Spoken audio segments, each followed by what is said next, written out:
لله نحمده ونستعينه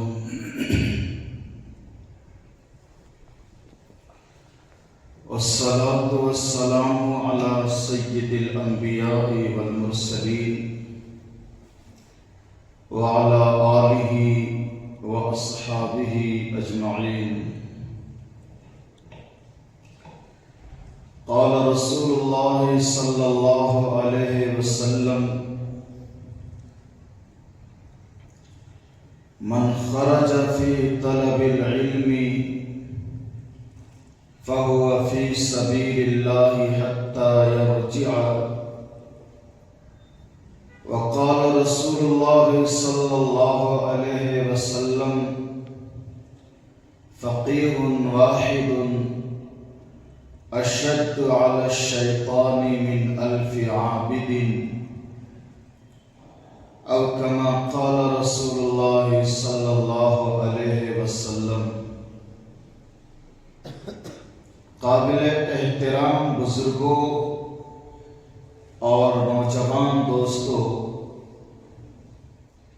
پچھلے بیان میں اصحاب کہف کا مختصر تذکرہ کرنے کے بعد میں نے اس بات کو واضح کیا تھا کہ آج کے فتنے اور شر والے دور میں ہر مسلمان کو اپنے ایمان، اپنے دین کی حفاظت کے لیے 3 قلعے کی ضرورت ہے. یہ دین کے قلعے ہیں. دین اور ایمان بچانے کے یہ راستے ہیں. تمام مسلمانوں کو ان تینوں راستوں سے محبت کرنی چاہیے اور ان تینوں راستوں میں اپنا وقت کچھ نہ کچھ لگانا چاہیے.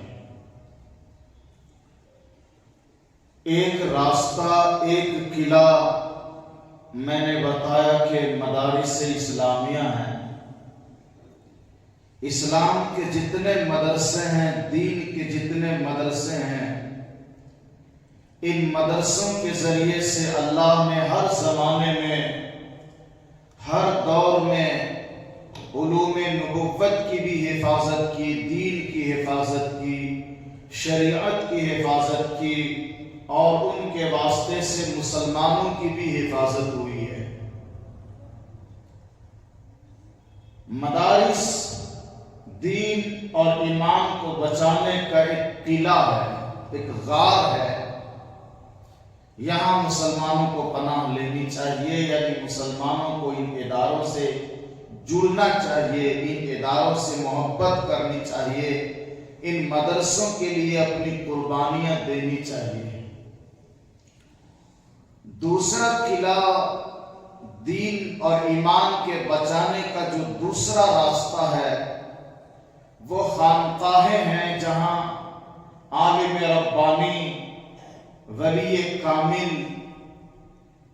اللہ کے بندوں کو غفلت کی زندگی سے ہٹا کر اس کی زندگی میں اللہ کی یاد، اللہ کا ذکر داخل کرتا ہے، ان کو اللہ کی طرف متوجہ کرتا ہے، احکام شریعت پر عمل کرنے کے لیے ترغیب دیتا ہے.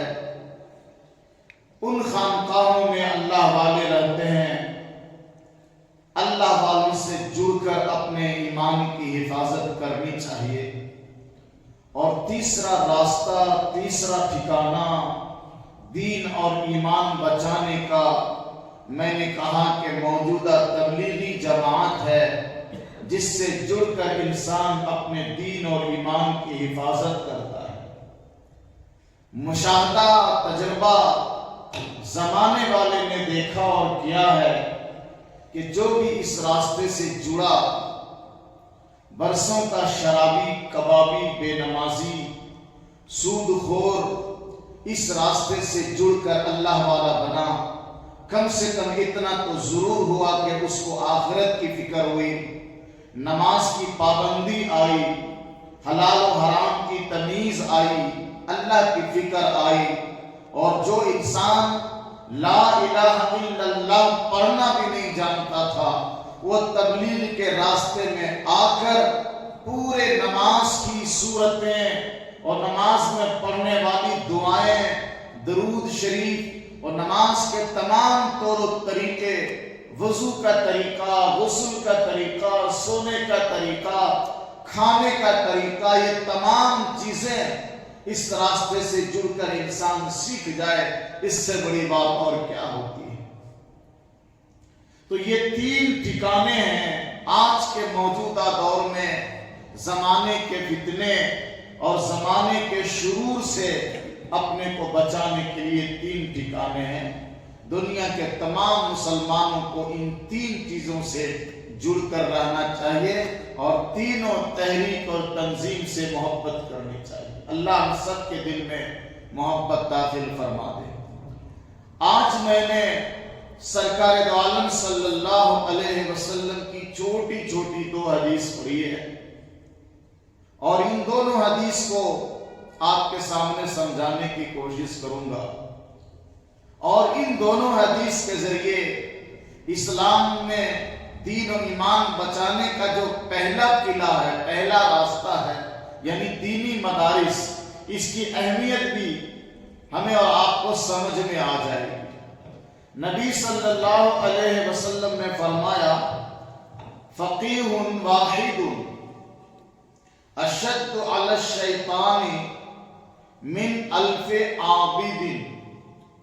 یہ حضور فرماتے ہیں کہ ایک فقیہ یعنی ایک علم والا جس کے پاس قرآن اور حدیث کا تفقہ ہے، قرآن اور حدیث کا علم ہے، قرآن اور شریعت کی سمجھداری جس کے پاس ہے، فقیہ علم والا۔ میرے نبی کہتے ہیں ایک عالم، ایک فقیہ شیطان کے اوپر 1000 عبادت کرنے والے سے بھی بھاری ہے۔ شاید نہیں سمجھا ہوگا ابھی تک آپ نے، اس کو اور اچھے انداز میں سمجھیے کہ ایک طرف اللہ کے 1000 بندے ہیں، 1000 ایک طرف جو رات دن اللہ کی عبادت میں لگے ہوئے ہیں۔ عابد اسی کو کہا جاتا ہے جو ہم وقت اللہ کی عبادت میں لگا ہے۔ تو 1000 بندہ ہمیشہ اللہ کی عبادت میں لگا ہوا ہے، 1000، اور ادھر ایک ہی عالم ہے۔ 1000 عبادت کرنے والا شیطان پر بھاری نہیں ہو سکتا، ایک ہی عالم شیطان پر بھاری ہو جاتا ہے۔ اب تو سمجھ میں آئے گا۔ اسی لیے نبی نے فرمایا ایک عالم شیطان پر بھاری ہے 1000 عبادت کرنے والے کے مقابلے میں۔ سمجھ میں آ گئی نا حدیث کہ شیطان اگر حملہ کرنے لگ جائے تو ایک طرف 1000 اللہ کے بندے عبادت کرنے والے، ان پر ایک شیطان حاوی ہو جائے گا۔ ادھر ایک ہی عالم ہے، جس شیطان پر 1000 عبادت کرنے والے بھاری نہ ہو سکے، ایک ہی عالم ان کے اوپر بھاری ہے، شیطان کے اوپر۔ سمجھ گئے نا حدیث کا مطلب؟ اب اس پر ایک سوال ہوتا ہے کہ 1000 جو بندہ عبادت کرنے والا ہے وہ تو اللہ ہی کی عبادت کرنے والا ہے نا، سمجھ گئے؟ اللہ کی عبادت کرنے والا ہے، اللہ کو یاد کرنے والے لوگ ہیں، وہ شیطان پر بھاری نہیں ہوئے۔ اور ادھر ایک عالم، ایک ہی عالم ہے، شیطان پر بھاری کیسے ہو جائے گا؟ موجودہ دور کے ایک بہت بڑے عالم ہیں، بہت بڑے بزرگ ہیں، حضرت مولانا پیر ذوالفقار نقشبندی دامت برکاتہم، ہندوستان کے بڑے بڑے علماء ان کے مرید ہیں۔ اللہ ان کو صحت تندرستی عطا فرمائے، لمبی عمر عطا فرمائے، بہت بڑے بزرگ۔ آپ کے شہر میں حضرت مولانا طلحہ صاحب بمبئی والے تشریف لاتے ہیں، وہ بھی ان کے ہی خلیفہ ہیں۔ انہوں نے بڑی عجیب بات لکھی ہے کہ علم جو ہے نا، علم یہ اللہ کی صفت ہے. بڑی پیاری بات آ رہی ہے آپ کے سامنے. علم اللہ کی صفت ہے.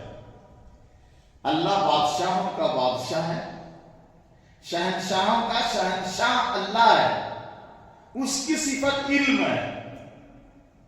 یہ علم جس کے اندر آ جاتا ہے نا اللہ کے بندوں کے اندر، جو عالم بن جاتا ہے. بھئی علم جس کے اندر آئے گا وہی تو عالم بنے گا نا. تو سب سے پہلی بات یہ ہے کہ علم کس کی صفت ہے؟ اللہ کی صفت ہے. اور وہ علم اللہ اپنے کسی بندے کو عطا کرتا ہے تو عالم بن گئے. تو اللہ بادشاہ ہے، بادشاہ کی صفت ایک آدمی کے اندر آ گئی تو اس کا مزاج بھی بادشاہوں والا ہو گیا. علم آ گیا نا، شاہی مزاج ہو گیا. جس کے اندر علم آ گیا اس کا شاہی مزاج ہو گیا. اور اسی لیے شریعت نے اس کا ادب بھی بتایا شاہوں والا. غور کیجئے گا، ادب بھی بتایا. اور اس کا ثبوت صحابہ کے دور میں ملتا ہے. اور خود قرآن کریم میں بھی اللہ نے پیغمبر صلی اللہ علیہ وسلم کی تعریف میں کہا ہے لا ترفعوا اصواتکم فوق صوت النبی. نبی کے سامنے اپنی آواز بلند مت کرنا. اللہ نے نبی کے بارے میں کہا کہ نبی کے سامنے اپنی آواز اونچی مت کرنا. علماء نے فرمایا کہ چونکہ نبی کے بعد وہ صفت علم نبی سے علماء کی طرف آیا اور علماء نبی کے وارث ہو گئے، اس لیے علماء کا بھی وہی احترام ہے شریعت میں جو اللہ نے قرآن میں بیان کیا ہے کہ عام انسان کو چاہیے کہ علماء کے سامنے اپنی آواز اونچی نہ کریں. سمجھیں؟ علماء کے آگے آگے نہ چلے، یہ ادب بتایا گیا. تو یہ کسی کے سامنے آواز اونچی نہ کرنا، اس کے آگے نہ چلنا. تو جس کے سامنے آواز اونچی کرنے کی اجازت نہیں وہ تو بادشاہ والا، بادشاہ مزاج کا آدمی ہو گیا نا. شاہوں کا ایسا ادب کیا جاتا ہے، بادشاہوں کا ایسا ادب کیا جاتا ہے کہ اس کے سامنے زور سے نہیں بولتے لوگ. تو اگر کسی عالم کا یہ ادب شریعت نے بتایا ہے کہ اونچی آواز میں بات نہ کرنا ان سے، تو پتہ چل گیا نا شریعت میں اس کو شاہی درجہ دیا گیا ہے. عالموں کو آگے آگے نہ چلنا، ان سے ادب سے بات کرنا. یہاں تک کہ اگر کوئی مسئلہ پوچھنے کے لیے گیا ہے کسی کے پاس تو صحابہ کے دور میں اس کا ثبوت ہے کہ حضرت اندر آرام فرما رہے ہیں، سو کر اٹھے، آرام سے فریش ہو کے باہر نکلے، جب تک دوسرا آدمی دروازے پہ ہی بیٹھا ہوا ہے. باہر نکلنے کے بعد پوچھا کیوں بیٹھے اتنی دیر سے؟ کہا جاتا ہے کہ مسئلہ معلوم کرنا تھا. کہا اللہ کے بندے جگا لیے ہوتے، میرے کو آواز دے لیے ہوتے. انہوں نے کہا نہیں، آپ کے ادب کے خلاف تھا، آپ تو باہر آنے ہی والے تھے تو میں نے انتظار کر لیا. یہ ہے عالموں کا ادب. تو شاہوں کا ادب، بادشاہوں کا ادب اس طرح کیا جاتا ہے. اللہ نے علم والے کی یہ شان بنا دی. علم اللہ کی صفت ہے اور اللہ بادشاہوں کا بادشاہ ہے. تو جس عالم کے اندر علم آ گیا اس کا بادشاہی مزاج بن گیا. سمجھ گئے؟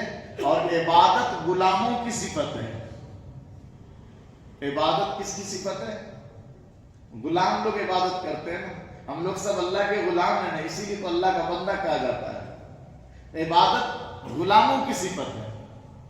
اب غلام 1000 بھی اگر ہو تو بادشاہ کے سامنے اس کی کیا حیثیت ہے؟ تو جو علم والا بادشاہ بن گیا وہ اکیلے کافی ہو جاتا ہے شیطانوں پر. اور عبادت گزار چونکہ غلام ہے 1000 ہی صحیح، لیکن اس کی وہ حیثیت نہیں ہے جو ایک عالم کی ہے.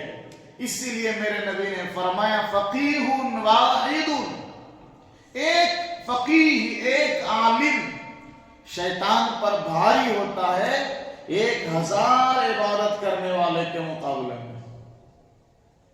تو یہ شان ہے جو اللہ کے رسول نے علم والوں کی بیان کی. جب انسان اس ادارے سے جڑ کر وہ نعمت حاصل کر لیتا ہے تب اس کا مقام اتنا بڑا بن جاتا ہے کہ حضور نے تعریف کی ہے علم والوں کی. اچھا، اب ایک حدیث جو اور ہم نے پڑھی ہے اس کو سنیے، بات سمجھ میں آئے گی۔ کتنی پیاری حدیث نبی فرماتے ہیں، من کان یطلب العلم کانت الجنت فی طلبہ، یا من کان فی طلب العلم کانت الجنت فی طلبہ، جو انسان علم کی طلب میں آ جاتا ہے، جو انسان علم کی تلاش میں لگ جاتا ہے، تو کیا ہو گیا؟ کیا ہو گیا؟ بہت بڑی بات ہو گئی۔ حضور کہتے ہیں جو انسان علم کا تلاش کرنے والا بن گیا، جس انسان کو علم کی چاہت پیدا ہو گئی، جو انسان علم حاصل کرنے میں لگ گیا، کانت الجنت فی طلبی، لوگ جنت تلاش کرتے ہیں، علم حاصل کرنے والے کو خود جنت تلاش کرنے لگتی ہے۔ یہ بات میری نہیں ہے، یہ بات میری نہیں ہے، کسی مولوی صاحب کی، مفتی صاحب کی بات نہیں ہے، یہ بات اس ہستی کی ہے جو اللہ کے بعد سب سے اونچا مقام رکھتے ہیں۔